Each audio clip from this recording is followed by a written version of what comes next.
September ending पर्यंत या ठिकाणी बीएमसी ची परीक्षा होऊन जाईल असं बोललं जात आहे आणि त्या दृष्टीनेच आपली तयारी असणं पण फार आवश्यक आहे।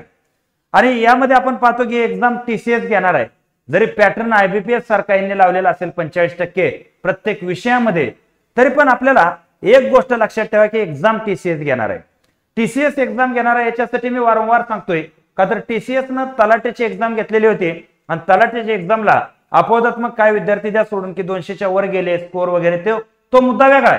परंतु एक गोष्ट लक्षात ठेवा की बीएमसी मध्ये पास होण्यासाठी किमान या ठिकाणी आपण पाहतो की 180-85च्या वरच तुम्हाला तुमचा स्कोर पाहिजे, तरच तुम्ही स्वतःला सेफ मानू शकता। आणि आजच्या ह्या व्हिडिओमध्ये आपण हेच करणार आहे की साधारणतः 180-85च्या वर तुमचा स्कोर कशा प्रकारे राहील त्या संदर्भात हे लेक्चर मी बनवतोय।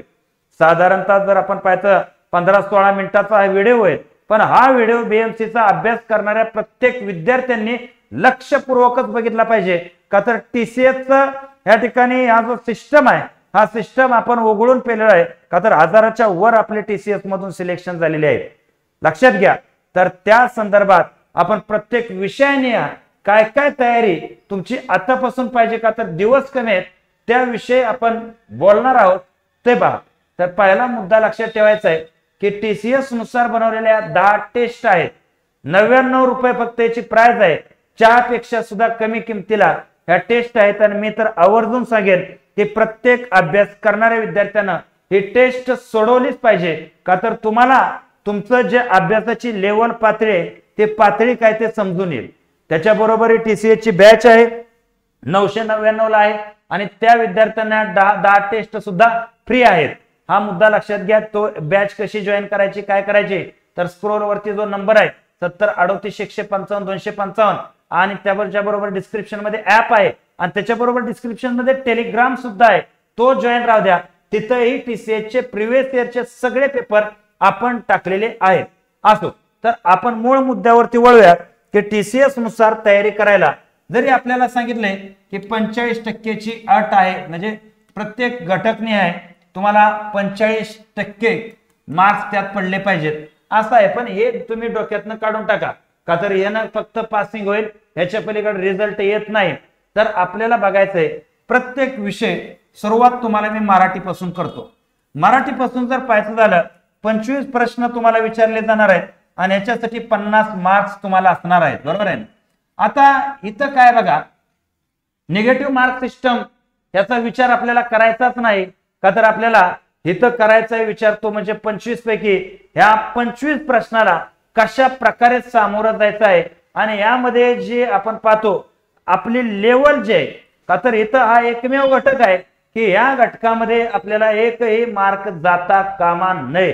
हा पहिला विषय लक्षात ठेवायचा आहे, एकही मार्क जाता कामा नये। तर इथं पहिला विषय 5 प्रश्न यावरती उतारा विचारण्याची पॉसिबिलिटी आहे। आता काय टीसीएस च्या एक्झाम मध्ये उतारा विचारलेला आहे, काय टीसीएस च्या एक्झाम मध्ये उतारा विचारलेला नाही, परंतु ध्यानात घ्यायचं आहे की इथं विचारले जाऊ शकतो आणि उतारा इतका काय डीप लेवलनं तुम्हाला येत नाही की थोडा त्यात तुम्हाला समजायला अवघड जाईल। फक्त ऑनलाईन तो वाचून या ठिकाणी बघा मी काय म्हणतोय, ऑनलाईन तो वाचून त्याच्यावरचा प्रश्न आणि ऑफलाईन वाचून त्याच्यावरचा प्रश्न सोडवणं यात लय मोठा फरक आहे। आणि म्हणून ज्या ऑनलाईन टेस्ट जी तुम्हाला सांगितली त्या टेस्ट मधून ह्या गोष्टी तुम्हाला क्लिअर होतील की नेमकं कशा प्रकारे सोडवलं पाहिजे। आता हा मुद्दा लक्षात ठेवायचा आहे की 5 प्रश्न चांगलं वाचन ज्याचं आहे ना त्याचे हे चुकू शकत नाही। आता खाली उरला 10 प्रश्नाचा मॅटर, तर खाली उरला 20 प्रश्नाचा मॅटर, तर 20 प्रश्नाच्या मॅटर मध्ये नेहमी लक्षात ठेवायचं आहे इथं 10 ते 12 प्रश्न तुमचे निवड शब्द संग्रहावरती तुमचे आहेत। कशावरती? शब्द संग्रह, ज्याला शब्द धन म्हटलं जातं। आणि 8 ते 10 प्रश्न हे फक्त व्याकरण जे आपण घासून पुसून चाटून वरबडून करतो, नाम सर्वनाम विशेषण त्याच्यावर हे 8 ते 10 प्रश्न आहेत। आता या शब्द संग्रहामध्ये काय राहतं बघा, तर शब्द संग्रहामध्ये लक्षात ठेवायचं आहे की समानार्थी शब्द, विरोधार्थी शब्द, त्याच्याबरोबर म्हणी आल्या, त्याच्याबरोबर आपण पाहतो की अनेक शब्दासाठी एकच शब्द आला, हा मुद्दा आपण पाहतो. अनेक शब्दासाठी एकच शब्द वापरणं म्हणजे हे मुद्दे लक्षात ठेवायचा. समानार्थी, विरोधार्थी, म्हणी, वाक्प्रचाराचा अर्थ, अनेक शब्दासाठी एकच शब्द, हा विषय तुम्हाला 10 ते 12 मार्काला करायचा आहे ना. कसा करायचा हा मॅटर लक्षात ठेवा. तर पहिला मुद्दा, जे पुस्तक आहे महाराष्ट्राचं सगळ्यात टॉप लेवलचं मोरा वाळिंबे, त्या मोरा वाळिंबे पुस्तकातले हे सगळे शब्द तोंड पाठ करा. तोंड पाठच करा, फारसे जास्त शब्द नाही, तोंड पाठ करा. आणि आपल्या टेलिग्राम वरती जे आतापर्यंत TCS चे झालेले 5000पेक्षा जास्त प्रश्न जे आपण टाकलेले आहेत, किती 5000पेक्षा जास्त प्रश्न आपण टाकलेले आहेत, त्यातले सगळे समानार्थी विरोधार्थी शब्द तुम्ही करा. बघा त्याच्या बाहेर हा मॅटर जातच नाही. त्याच्या बाहेर हा मॅटर जात नाही. तुम्ही जर गुराढोरागत नुसतं एक चॅप्टर झाला, दुसरा चॅप्टर, तिसरा चॅप्टर, चौथा चॅप्टर मराठीचे असे 22-23 चॅप्टर वाचून जर म्हणताल की मी एक्झामला जाऊन बसेल, तसं करून चालणार नाही. तर याला तुम्हाला थोडस आपण पाहतो प्रॅक्टिकली जावं लागणार आहे आणि स्मार्ट वर्क न जायचंय. आणि स्मार्ट वर्क हे असं असेल. राहिला विषय व्याकरणाचा, तर व्याकरणात वेगळं काहीच करायचं नाही. TCS चे प्रिव्हियस इयर पेपर घ्या आणि त्याच्यामध्ये जे जे टाइप विचारलेत, नाम विचारले, त्याच्या रिलेटेड नेमकं काय विचारलेलं आहे, असं जर फक्त मागचे प्रश्न जरी करत गेलं तरी सुद्धा हे 8 ते 10 प्रश्नामध्ये 7 ते 8 प्रश्न तुम्हाला ओळखीचेच वाटतील. फक्त थोडेफार कंटेंट बदललेले असतील, अन्यथा नाही. बरोबर आहे. आणि ते तुम्ही टेलिग्रामला जा आपल्या, तिथं तुम्हाला हे सहजरित्या पाहायला मिळू शकतं. हा मॅटर इथं लक्षात ठेवायचा आहे.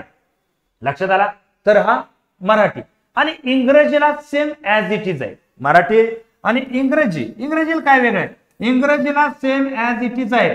25 प्रश्न 50 मार्क आणि बस. हेच काय आहे की 5 प्रश्नाचा उतारा. इथं तुमचा बोऱ्या वाचतो इंग्रजीमध्ये, का तर मराठीच तुम्हाला ऑनलाईन वाचता ना की न येतं.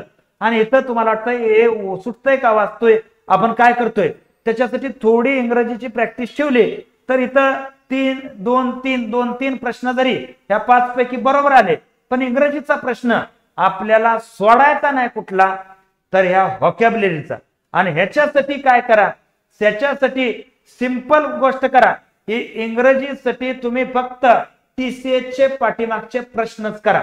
TCS चे पाठीमागचे प्रश्न आणि ते आपल्या ग्रुपवरचे करा आणि त्यावरच्या व्होकॅब्युलरीज तुम्ही पाठ करा. त्याच्याबरोबर अजून काय व्होकॅब्युलरीज ज्या आहेत महाराष्ट्राच्या टॉप लेवलच्या, त्या मी विविध पुस्तकातून काढतो आणि त्याही टेलिग्रामला टाकतो, त्याही पाठ करा. बरोबर आहे ना. इंग्रजीच्या सुद्धा व्होकॅब्युलरी तिथून पाठ करा. आणि बेसिक 8 ते 10 साठी इंग्रजीचं कोणतंही तुम्ही जी तयारी करताय तेवढ्या तयारीतून 8 ते 10 पैकी 5 ते 6 सुटले. आणि असं करत इंग्रजीमध्ये 25 पैकी मराठीत तर आपल्याला मार्क जाऊन द्यायचा नाही.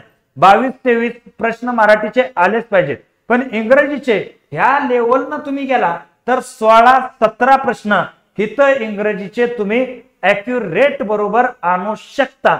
हा मुद्दा आहे. आता विषय आहे बुद्धिमत्तेचा. कशाचा? बुद्धिमत्ता. आता हा सुद्धा मुद्दा असा आहे की इथं आपल्याला काय करायचं आहे, तर इथं आपल्याला 25 प्रश्न जे आहेत इथं आपल्याला हेच ऍव्हरेज ठेवायचे. 22-23 प्रश्न आले पाहिजेत. का तर मराठी आणि बुद्धिमत्ता हे 2 घटक असे आहेत की हे 2 घटक तुम्हाला इथं काय करणार आहेत, प्रचंड वाचवणार आहेत. इथं तुम्हाला मार्क जाऊन द्यायचाच नाही. मी सांगतो 22-23 ही नव्हे, 25च्या 25 प्रश्न बुद्धिमत्तेचे बरोबर येतात. काय नाही तुम्हाला सांगतो, TCS एवढ्या डीप लेवलची बुद्धिमत्ता विचारतच नाही. हे तुम्ही प्रिव्हियस इयर क्वेश्चन जे आपल्या टेलिग्रामवर टाकलेले आहेत, 5000 प्रश्न टाकलेले आहेत, त्यामध्ये बुद्धिमत्तेच्या वाट्याला जेवढे येते तेवढे तुम्ही बघा. आणि यामध्ये काय करा की जे टाइप्स विचारलेले आहेत, आणि हे टाइप्स आहेत काल परवा आपले जे मंगेश लोंढे सर आहेत, जे बुद्धिमत्तेचे आपल्या शिक्षक आहेत तिथं, तर मंगेश लोंढे सर आणि आम्ही बसलेलो होतो, तर साधारणतः त्यांनी टाइप पाहिले तर एक 18 ते 20 टाइप आहेत जे बुद्धिमत्तेचे रिपीटच होतात. आणि नवीन एखाद्या परीक्षेला एक्स्ट्रा एखादा टाइप विचारला जातो, तर या पाठीमागच्या प्रश्नात जे टाइप्स टाकलेले आहेत त्याच्यावरचेच प्रश्न प्रॅक्टिस करायचे, बाकी इतर प्रश्न प्रॅक्टिस करायचा नाही. जसं की या ठिकाणी आपण पाहतो की इथं आपण त्याला काय सिटिंग अरेंजमेंट म्हणतो, सिटिंग अरेंजमेंटचा एका टाईप टाकलेला आहे, त्याच्यावरचे 4-5 उदाहरणं सोडवायचे. त्यानंतर संख्या मालिका टाकलेली आहे, संख्या मालिका टाकलेली आहे तर संख्या मालिकेची 4-5 उदाहरणं बाहेरनं कुठनं तरी बघायची आणि ती सोडवायची. ती बॅच मध्ये व्यवस्थित दिलेला आहे, आपण तो भाग वेगळा आहे, परंतु तुम्ही स्वतः करताना त्याच पद्धतीनं करणं गरजेचं आहे. ह्या पद्धतीनं जावा, तुम्हाला इथं बुद्धिमत्तेत सुद्धा चांगल्यातल्या चांगल्या प्रकारचा स्कोर म्हणजे आउट ऑफ स्कोर येऊ शकतो. आणि हा आउट ऑफ स्कोर बुद्धिमत्तेत आणल्याशिवाय आपल्याला पर्याय नाही. का तर तुम्हाला स्कोर घालवायला जागा आहे कुठं, इंग्रजीमध्ये. का तर इंग्रजीमध्ये तुम्ही 8 ते 10 मार्क घालवणारच आहात किती जरी तयारी केली तरी, आणि जीके मध्ये 4 ते 6 मार्क तुम्ही घालवणारच आहात. त्याच्यामुळं 180चं टार्गेट करताना बुद्धिमत्ता आणि मराठी हित हायगय करून चालणार नाही. आता पुढचा जो विषय आहे जीएस जीके, आता या विषयाचं कसं आहे तुम्हाला सांगतो की या विषयाला किती करा काही करा, ज्याचं जजमेंट जुळलंय त्याचा एकही प्रश्न चुकत नाही, ज्याचं जजमेंट हुकलंय त्याचे प्रश्न वाया जातातच. आणि शेवट नॉर्मलायझेशन या परीक्षेला होणारच आहे. आणि तुम्हाला जीएस जीके टप पडलं तर नॉर्मलायझेशन मध्ये तिथं वाढणारच आहे. जे जीके लय सोपं पडलं तर नॉर्मलायझेशन मध्ये तुम्ही मागं घसरणार नाही. नॉर्मलायझेशनच मी सांगतो जीएस जीकेच्या भोवती फिरतं. नॉर्मलायझेशनच कशाच्या भोवती फिरते, जे जीकेच्या भोवतीच नॉर्मलायझेशन फिरते. आणि म्हणून एक मुद्दा लक्षात ठेवायचा आहे, जीएस जीके साठी काय करायचंय. आता ह्याचा सगळ्यात बेस्ट ऑप्शन, ह्याला मी एवढं प्रॉपर लेवलनं कव्हर केलेलं आहे बॅच मध्ये, त्याला मर्यादाच नाही. परंतु आता मी प्रत्येकाला तर आव्हान नाही करू शकत की जीएस जीके साठी मी म्हणतोय माझी बॅच करा. तर माझं एकच म्हणणं असेल, जीएस जीके साठी ह्याला प्रिव्हियस इयर क्वेश्चनचाही काय फायदा होत नाही. हा फक्त एक मुद्दा आहे, ह्यातले 4 ते 5 प्रश्न करंट अफेअर वरती विचारले जातात. हे तुम्ही किती करंट अफेअर वाचता, सिम्प्लिफाईड परिक्रमा ह्यावरती 4 ते 5 प्रश्न आहेत. आता बाकीचे जिओग्राफीवर कधी प्रश्न विचारतात, मुंबईची स्पेशल माहिती आहे त्यावरती 3 ते 4 प्रश्न तुम्हाला इथं विचारणार. किती, 3 ते 4 प्रश्न. ह्या संदर्भातलं एक व्हिडिओ लेक्चर माझं युट्यूबला येतंय. इथं हे मुंबईचे 3 ते 4 प्रश्न तुमच्या इथं सिक्युअर होतील. करंट अफेअर साठी या ठिकाणी आपली सिरीज चालूच आहे.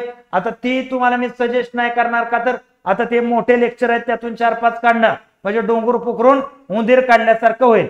तर जे जीके साठी हे 3 ते 4 प्रश्न मुंबईचे आहेत. त्यानंतर महाराष्ट्राचा जिओग्राफी चांगला ठेवा, महाराष्ट्राचे समाज सुधारक चांगले ठेवा. बाकी यालाच धरून बऱ्यापैकी प्रश्न विचारले जातात. आणि त्याच्यासाठी बेसिक कुठलंही पुस्तक वापरा, जसं की आपलं ई बुक आहे संपूर्ण जीएसचं, ते वापरा, त्यातून कव्हर होईल. तात्याचा ठोकळा आहे तो वापरा, त्यातून कव्हर होईल. त्यानंतर आपण पाहतो अजून एक पुस्तक आहे भुतेकर सरांचं, ते वापरा, त्यातून कव्हर होईल. जीएस जीके साठी मग बेसिक कोणतंही पुस्तक वापरा, त्यातून तुम्हाला ती इन्फॉर्मेशन चांगली आणि पक्की मिळणारच आहे, त्यामध्ये काय शंका नाही. आणि आपला अभ्यास झालाय का नाही हे चेक करण्यासाठी सगळ्यात सोपं काय, तर ही टेस्ट तुम्ही द्या. आपला अभ्यास झालाय का नाही चेक करायला काय करा, ही टेस्ट तुम्ही द्या. इथं तुम्हाला बऱ्यापैकी कळेल. आणि तुम्हाला असं वाटतंय जे जीके पूर्ण आम्हाला व्यवस्थितरित्या करायचंय, बाकीचे विषयही करायचे, तर स्पेशल जे जीकेची बॅच आहे आणि पूर्ण बॅच सुद्धा आहे. तर ह्याचाही तुम्ही विचार करू शकता आणि ह्या लेवलनं परीक्षेचा तुम्ही नक्कीच चांगला अभ्यास करू शकता अशी मी अपेक्षा व्यक्त करतो. आणि या ठिकाणी थांबतो. जय हिंद, जय महाराष्ट्र.